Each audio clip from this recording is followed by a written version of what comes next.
A nakon višemjesečne borbe 3 nova lijeka za oboljele od cistične fibroze od danas su napokon na osnovnoj listi lijekova HZZO-a. Spas je to za 150 oboljelih.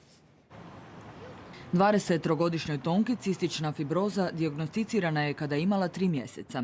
Od tada muku muči s iscrpljujućim terapijama koje liječe samo simptome bolesti.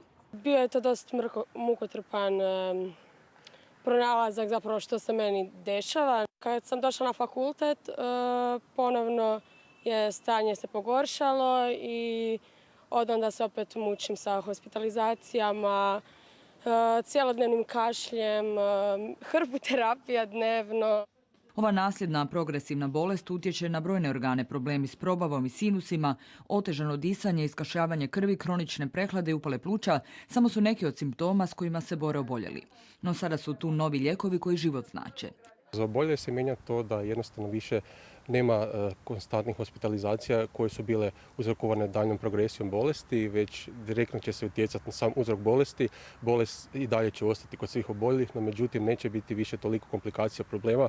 Oboljeli će moći živjeti normalan život, doživjeti starost, imati djecu, gledati svoju djecu kako odlaze u školu i na kraju krajeva gledati roditelje kako odlaze u mirovinu. Ova je terapija u svijetu dostupna od 2019.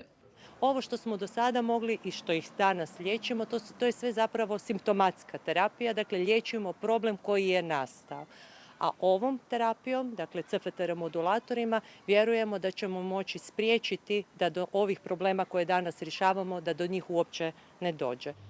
Riječ je o izuzetno skupoj terapiji koja će se prvih godinu dana dobivati isključivo preko Centra za oboljele od cistične fibroze. To što je lijek dostupan od danas ne znači da će itko započeti sa terapijom od ponedjeljka. To je jednostavno nemoguće jer svaki lijek mora proći odobrenje bolničkog povjerenstva, HZZO-a i tek tada možemo krenuti sa liječenjem. Početak primjene očekuje se za 3 do 4 tjedna, a pacijenti će početnu terapiju primati u ambulantama i bolnicama.